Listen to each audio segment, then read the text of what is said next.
Assalamualaikum warahmatullahi wabarakatuh. Alhamdulillah wa syukurillah, kami ingin membagi cerita tentang pengalaman mulai berkarya sebagai guru di SMP 1 Baru, bahwa melihat fenomena sekarang ini, apa yang menjadi keresahan kita semua adalah pergeseran nilai di kalangan pendidik, di kalangan siswa, dan sistem pendidikan kita sekarang. Yang saya sangat alami, bahwa pada saat kami mengajar dulu pada tahun 77 sampai 1995, yang saya paling terkesan bahwa anak-anak pada saat itu betul-betul ingin mendapatkan ilmu dari gurunya, sehingga sangat patuh di dalam menjalankan segala perintah gurunya. Oleh sebab itu, guru sudah sangat mudah sekali memberikan pelajaran kepada siswanya. Namun karena terlalu monoton metode-metode yang kita pakai, tidak mengikuti perkembangan zaman, sehingga kadang sulit anak-anak itu pahami, sehingga guru kita semua ini harus selalu belajar dan belajar terus mengenai metodologi untuk bagaimana mencerdaskan anak-anak kita. Salah satu yang kami tanamkan adalah kedisiplinan. Disiplin di dalam memberikan pelajaran tepat waktu, disiplin dalam memeriksa tugas-tugas yang diberikan, dan memberikan tugas itu secara berstruktur, sehingga tidak terputus konsep yang dikuasai oleh siswa itu sendiri. Nah, dari situ terjadi 3 kelompok atau minimal ada 3 kelompok besar di dalam kelas. Ada anak yang cepat mengerti, ada anak yang sedang saja, ada anak yang memang belum mengerti sama sekali walaupun sudah diajar. Sehingga guru diberi tugas berat di dalam pencapaian target kurikulum. Sehingga kadang anak merasakan, kok kita belum mengerti, bapak gurunya sudah pindah dengan pembahasan lain. Padahal itu ada tuntutan mengenai target kurikulum. Sehingga kalau ini dibiarkan demikian terus ini, maka anak-anak ke depan ini tidak utuh di dalam pemahaman satu konsep. Sehingga di ke depan ini sudah diantisipasi oleh pihak departemen dengan semua sistem pembelajaran sudah diberikan pada zaman itu. Namun kelompok-kelompok yang saya maksudkan tadi itu ada yang mudah mengerti, ada yang sedang, ada yang kurang. Tetap saja sampai hari ini ada. Sehingga bagaimana caranya menutupi hal-hal seperti itu? Maka guru harus selalu mencari metodologi yang paling mudah untuk anak-anak untuk memahami satu pembelajaran. Saya kira kalau yang ini sudah kita berusaha, tentu nanti hasilnya akan lebih maksimal. Apa yang saya rasakan selama mengajar, memang banyak hal yang sangat memprihatinkan. Terutama kebetulan kami mengajarkan matematika, boleh dikatakan momoknya siswa. Kadang anak itu tidak mampu sama sekali untuk menuntaskan sebagaimana target kurikulum yang ditetapkan oleh guru. Oleh sebab itu, harapan saya ke depan, apa yang saya rasakan bahwa tidak mungkin kita bisa menuntaskan 100% di dalam pencapaian target kurikulum itu, maka diharapkanlah generasi-generasi ke depan ini mencari metodologi yang paling lebih baik lagi, sehingga dapat mencerna seluruh pelajaran yang diberikan oleh Bapak Guru, sehingga target-target yang ditentukan itu dapat dicapai. Hal-hal yang seperti ini tidak akan mungkin tercapai kalau tingkat kedisiplinan itu rendah. Jadi harus kita betul-betul memulai dari bagaimana disiplin ini ditegakkan dan tidak pandang bulu. Siapapun orangnya,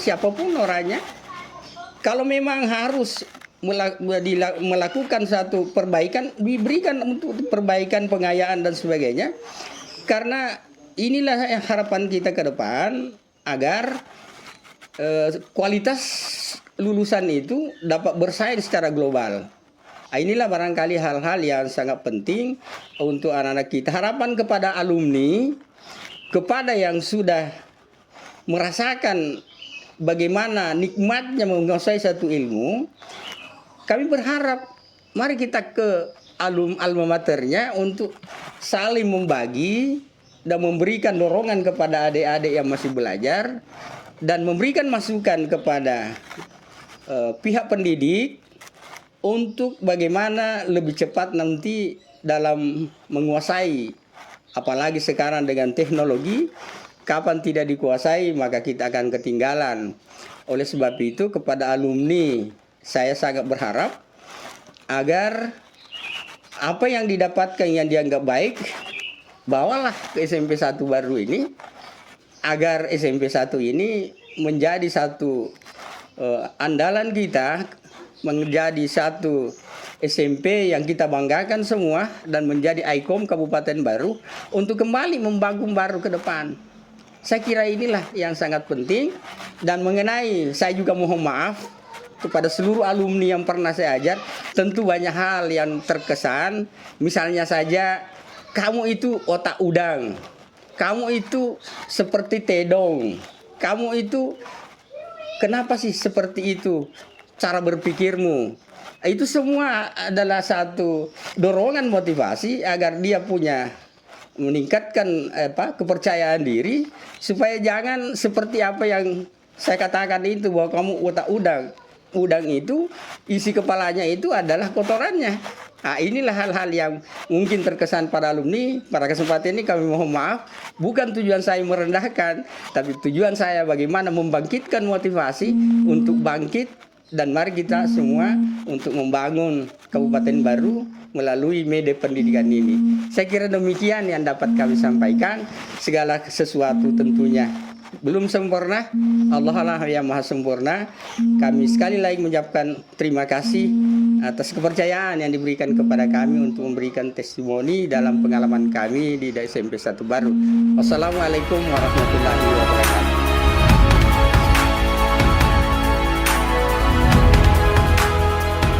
Assalamualaikum warahmatullahi wabarakatuh. Bismillahirrahmanirrahim. Saya bersyukur kepada Allah Subhanahu wa taala atas limpah dan rahmat kepada saya pada waktu itu tahun 1966 saya terangkat ya di sekolah SMP Negeri 1 Baru, dan pengalaman pada waktu itu sampai sekarang banyak sekali.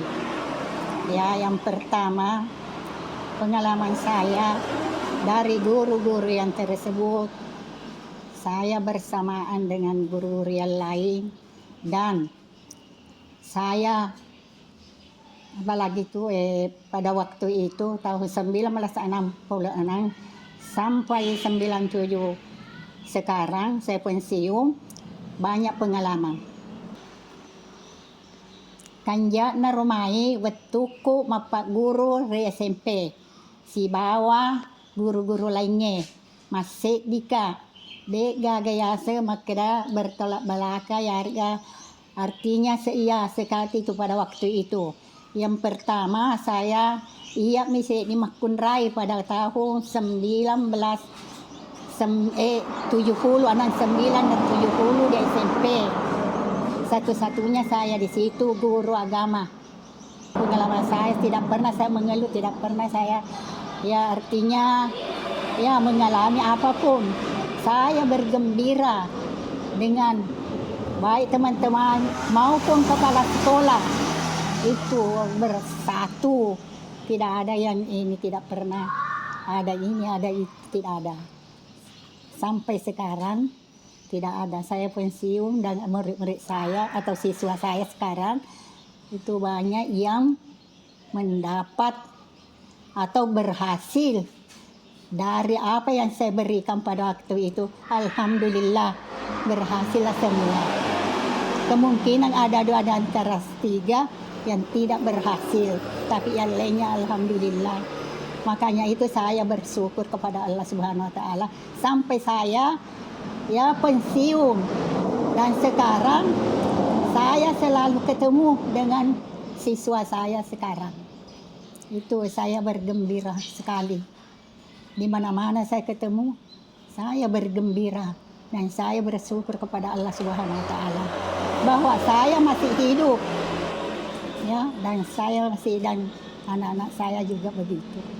Harapan saya selalu minta doakan kepada siswa saya dan yang lainnya juga guru-guru dan di luar juga itu sekarang dan teman-teman saya itu selalu minta doakan supaya panjang umur, diberikan berkah kepada Allah dan rezeki yang banyak sampai hidup dunia dan akhirat.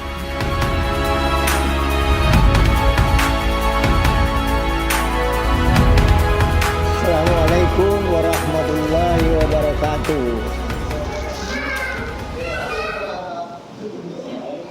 Pertama-tama saya sampaikan bahwa syukur alhamdulillah ada usaha seperti ini mau wawancara saya untuk apa yang saya ingat-ingat dalam pengalaman saya jadi guru sampai pensiun akhirnya sampai sekarang ini. Pertama-tama saya sebenarnya tidak mulai di SMP, saya mulai di SD, tamat di SGB, sekolah guru 4 tahun di Parepare, langsung kita diangkat ke tahun 56. Sejak tahun 57, sejak tahun 66 saya diangkat jadi guru SMP. Itu mulanya. Saya jadi guru SMP lebih 10 tahun. Kemudian kepala sekolah yang ganti Pak Dahlan waktu itu Pak Jabir. Ya, tak tahu ada 7 tahun saya jadi kepala sekolah di SMP baru itu. Saya dipindahkan lagi, pindah ke Bojo, gantian dengan Pak Anwar Longi di SMP baru saya ke sana. Nah, kalau pengalaman saya di sana itu 4 tahun di SMP Bojo, ya cukup lumayan juga di sana. Nah, tidak lama di sana, ya hanya sekitar 3 tahun barangkali saya di sana. Ya diusulkan lagi pindah di SMP Padailo. Saya di Padailo selama 3 tahun setengah. Dan di sanalah saya mengakhiri kerja saya sebagai guru pegawai negeri dan pensiun tahun 1997. Nah sekarang kalau hitung-hitung sudah 24 tahun pensiunnya. Ya 24 tahun. Cukup lumayan lah. Harapan saya tentu ya mudah-mudahan kelak kemudian alumni ini mendapat apa namanya